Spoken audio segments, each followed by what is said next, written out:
ಈ ಎಲ್ಲಿನೋ ಪ್ರಪಂಚದ ಸಾಂಪ್ರದಾಯಿಕ ಅಥವಾ ಒಂದು ಪ್ರಕ್ರಿಯೆ ಆಗೋದಾದ್ರೆ ಅದಕ್ಕೆ ಭಾರತ ದೇಶಕ್ಕೆ ಮತ್ತೊಂದು ವರದಾನವಾಗಂತ ಅಂಶ ಅಂತಂದ್ರೆ IOD, ಇಂಡಿಯನ್ ಓಷನ್ ಡೈಪೋಲ್ ಅಂತ ಹೇಳ್ತೀವಿ. ಹಿಂದೂ ಮಹಾಸಾಗರದಲ್ಲಿ ಆಗ್ತಕ್ಕಂಥ ಬದಲಾವಣೆ ಕೂಡ ಭಾರತದ ಮುಂಗಾರನ್ನ ನಿರ್ಧರಿಸುತ್ತೆ. ಆಕ್ಚುಲಿ ಅಲ್ಲಿ ಎಲ್ಲಾಗತ್ತಪ್ಪ ಅಂತಂದ್ರೆ ಆಫ್ರಿಕಾ ದೇಶದ ಒಂದು ಕಾರ್ನರ್ ಅಲ್ಲಿ ಭಾಗದಲ್ಲಿ ನಮ್ಗೆ ಮಡಗಾಸ್ಕರ್ ಅಂತಕ್ಕಂಥ ಒಂದು ದೇಶ ಇರೋ ದೇಶದ ಪಕ್ಕದಲ್ಲಿ ಮಸ್ಕರೇನ್ ಅಂತಕ್ಕಂಥ ಒಂದು ಪ್ರದೇಶ ಇದೆ.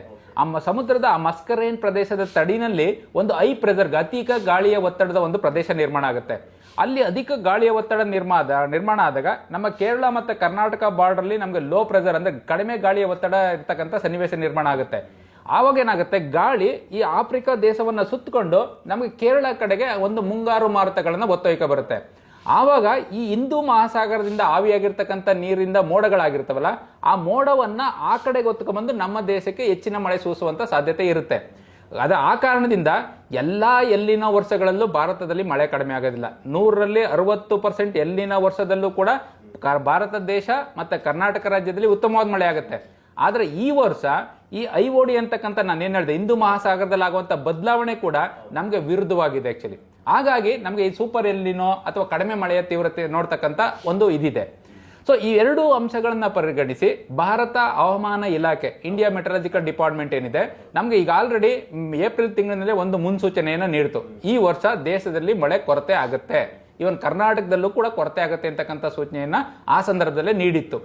ಅದನ್ನ ಮೇ ತಿಂಗಳ ಕೊನೆ ಭಾಗದಲ್ಲಿ ಭಾರತ ಹಿಂದೂ ಮಹಾಸಾಗರದಲ್ಲಿ ಆಗುವಂತ ಬದಲಾವಣೆಯನ್ನ ಪರಿಷ್ಕರಿಸಿ 94% ಬರೋ ಕಡೆ 92%, ಇನ್ನೂ ಸ್ವಲ್ಪ ಮಳೆ ಕಮ್ಮಿ ಆಗುತ್ತೆ, ಈ ವರ್ಷ IOD ಕೂಡ ನಮ್ಮ ಪರವಾಗಿಲ್ಲ ಅಂತಕ್ಕಂಥ ಸೂಚನೆಯನ್ನ ಭಾರತ ಹವಾಮಾನ ಇಲಾಖೆ ನೀಡಿತು.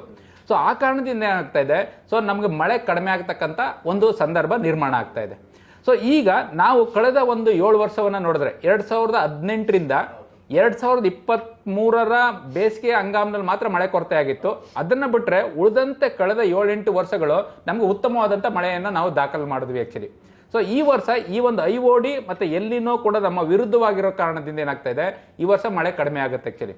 ಮಳೆ ಕಡಿಮೆ ಆಗೋದ್ರ ಜೊತೆಗೆ ನಮಗೆ ಮಳೆ ಕಡಿಮೆ ಆದ್ರೂ ಸಮಸ್ಯೆ ಇಲ್ಲ. ಬಹುಶಃ ನಾವೆಲ್ಲ ಇಸ್ರೇಲ್ ಕೃಷಿ ಅಂತ ಮಾತಾಡ್ತೀವಿ ಆಕ್ಚುಲಿ. ಇಸ್ರೇಲಲ್ಲಿ ಮಳೆ ಎಷ್ಟು ಬೀಳುತ್ತೆ, 250 ಮಿಲಿಮೀಟರ್ನ 400 ಮಿಲಿಮೀಟರ್ ಮಳೆ ಬೀಳ್ತಕ್ಕಂಥ ಸನ್ನಿವೇಶ. ಅಲ್ಲಿ 250 ಮಿಲಿಮೀಟರ್ 400 ಮಿಲಿಮೀಟರ್ ಅವ್ರದ್ದು ಟಾಪ್ 1 ಅಲ್ಲಿ ಇರಬೇಕಾದ್ರೆ ನಾವು ನಮ್ಮ ಕರ್ನಾಟಕ ರಾಜ್ಯದ ಸರಾಸರಿ ಏನು ತಗೊಂಡ್ರೆ 1200 ಬೀಳುತ್ತೆ.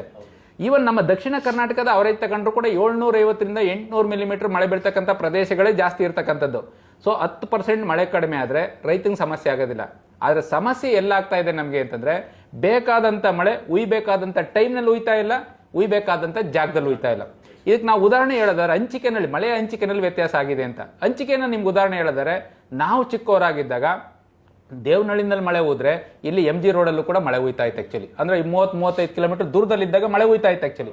ಇವತ್ತೇನಾಗಿದೆ, MG ರೋಡಲ್ಲಿ ಮಳೆ ಹುಯ್ತಾ ಇದ್ದು ಪಕ್ಕದಲ್ಲಿ 1 ಕಿಲೋಮೀಟರ್ ದೂರದಲ್ಲಿ ಇರ್ತಕ್ಕಂಥ ಕ್ವೀನ್ಸ್ ರೋಡಲ್ಲಿ ಮಳೆ ಇರೋದಿಲ್ಲ ಆಕ್ಚುಲಿ. ಸೊ ಹಂಚಿಕೆನಲ್ಲಿ ಆ ರೀತಿ ಪ್ರದೇಶವಾರು ಹಂಚಿಕೆನಲ್ಲಿ ಸಾಕಷ್ಟು ವ್ಯತ್ಯಾಸ ಆಗಿದೆ. ಎರಡನೇದು, ಈಗ ನಮ್ಮ ಇವರು ಪ್ರಶಾಂತ್ ಅವರು ಕೂಡ ಮಾತಾಡ್ತಾ ಇದ್ರು, ನಾವು ಹಿಂದಿನ ಕಾಲದಲ್ಲಿ ರೈತರು ನಾವು ಈ ಟೈಮ್ನಲ್ಲಿ ಮಳೆ ಬರುತ್ತೆ, ಆ ಟೈಮ್ ಇಂಥ ತಳಿನೇ ಬಿತ್ತನೆ ಮಾಡಬೇಕು ಅಂತಕ್ಕಂಥ ಸೂಚನೆಯನ್ನು ನಾವು ಮಾಡ್ಕೋತಾ ಇದ್ವಿ ಅಂತ. ಸೊ ಅಂದ್ರೆ ಕಾಲಕ್ಕೆ ಯಾವ ಟೈಮ್ಗೆ ಮಳೆ ಬೀಳಬೇಕು ಅಂತಕ್ಕಂಥದ್ದು ನಿರ್ಧಾರ ಕರೆಕ್ಟಾಗಿ ಆಗ್ತಿತ್ತು, ಅದ್ರ ಪ್ರಕಾರ ಆಗ್ತಾ ಇತ್ತು. ಇಲ್ಲಿ ನಾನು ನಿಮ್ಗೊಂದು ಉದಾಹರಣೆ ಕೊಟ್ಟು ಹೇಳೋದಾದ್ರೆ, ಒಬ್ಬ ಮನುಷ್ಯ ಆರೋಗ್ಯವಂತ ಮನುಷ್ಯ ಆದ್ರೆ ಅವನು ಯಾವ ಸಂದರ್ಭಕ್ಕೆ ಯಾವ ರೀತಿ ಬಿಹೇವ್ ಮಾಡ್ತಾನೆ ಅಂತ ನಾವು ಹೇಳ್ಬೋದು. ಆ ಮನುಷ್ಯನ ನೋಡಿರ್ತೀವಿ ನಾವು. ಯಾವಾಗ ಅವ್ನಿಗೆ BP ಶುಗರು ಜಾಸ್ತಿ ಆಗ್ಬಿಟ್ಟಿರುತ್ತೋ ಆವಾಗ ಇವನಿಗೆ ಕೆಮ್ಮು ಬರುತ್ತಾ ಜಗಡಿ ಬರುತ್ತಾ ಪ್ರಿಡಿಕ್ಟ್ ಮಾಡಕ್ ಆಗೋದಿಲ್ಲ ಆಕ್ಚುಲಿ. ಸೊ ವೈಪರೀತ್ಯಗಳು ಜಾಸ್ತಿ ಆಗ್ತಾ ಇದಾವೆ. ಸೊ ಇಲ್ಲಿ ಸಮಯವಾರು ಹಂಚಿಕೆ ಮತ್ತೆ ಪ್ರದೇಶವಾರು ಹಂಚಿಕೆಯಲ್ಲಿ ಸಾಕಷ್ಟು ವ್ಯತ್ಯಾಸ ಆಗಿರೋದ್ರಿಂದ ಕೃಷಿ ಸಮಸ್ಯೆಗೆ ಈಡಾಗಿದೆ. ಅದರಲ್ಲೂ ಕರ್ನಾಟಕ ರಾಜ್ಯ ಮಳೆ ಆಶ್ರಿತ ಕೃಷಿಯನ್ನ ಹೆಚ್ಚಿನ ಪ್ರಮಾಣದಲ್ಲಿ ಅವಲಂಬಿಸಿರ್ತಕ್ಕಂಥದ್ದು. ಸೊ ಮಳೆ ಜೊತೆಗೆ ನಮ್ಮ ಕೃಷಿಯನ್ನ ಜೂಜಾಟ ಅಂತ ಕರಿತೀವಿ ನಾವು ಆಕ್ಚುಲಿ. ಸೊ ಮಳೆ ಚೆನ್ನಾಗಾಯ್ತು ಅಂತಂದ್ರೆ ರೈತನ ಬದುಕು ಚೆನ್ನಾಗಿರುತ್ತೆ, ಮಳೆ ವ್ಯತ್ಯಯ ಆಯ್ತು ಅಂತಂದ್ರೆ ರೈತ ಸಮಸ್ಯೆಗೆ ದುಡ್ತಕ್ಕಂಥದ್ದು ನಾವೆಲ್ಲ ನೋಡ್ಕೊಂಡಿರ್ತಕ್ಕಂಥ ವಿಚಾರ ಆಗಿದೆ. ಈ ವರ್ಷ ಜೂನ್ ತಿಂಗಳಿನಲ್ಲಿ ಮಳೆ ಕೊರತೆ ಆಯ್ತು ಆಕ್ಚುಲಿ. ಜೂನ್ ನಲ್ಲಿ ಬಹುತೇಕ ಪ್ರದೇಶಗಳಲ್ಲಿ ಮಳೆ ಇದ್ರೂ ಕೂಡ ನಮಗೆ ಜುಲೈ ತಿಂಗಳಿನಲ್ಲಿ, ಅದರಲ್ಲೂ ಕೂಡ ಜುಲೈ ತಿಂಗಳಿನಲ್ಲಿ ನಮಗೆ ಮಲೆನಾಡು ಮತ್ತೆ ಕರಾವಳಿ ಪ್ರದೇಶದಲ್ಲಿ ಉತ್ತಮವಾಗಿ ಮಳೆ ಪ್ರಾರಂಭ ಆಯಿತು. ಜೂನ್ 1ರಿಂದ ಜೂನ್ 8ನೇ ತಾರೀಕು ನೋಡೋದಾದ್ರೆ ನಮ್ಗೆ ಉತ್ತಮವಾಗಿ ಮಳೆ ಪ್ರಾರಂಭ ಆಯಿತು. ಆದ್ರೆ ಮುಂದಿನ ವಾರ ಕೂಡ ಅಲ್ಲೂ ಕೂಡ ಮಳೆ ಕಡಿಮೆ ಆಗುವಂತ ಮುನ್ಸೂಚನೆಯನ್ನು ಈಗಾಗಲೇ ನೀಡಿದೆ ಆಕ್ಚುಲಿ. ಸೊ ಜುಲೈನಲ್ಲೂ ಕೂಡ ಮಳೆ ಕೊರತೆ ಆಗುವಂತ ಸನ್ನಿವೇಶನೇ ಇರ್ತಕ್ಕಂಥದ್ದು.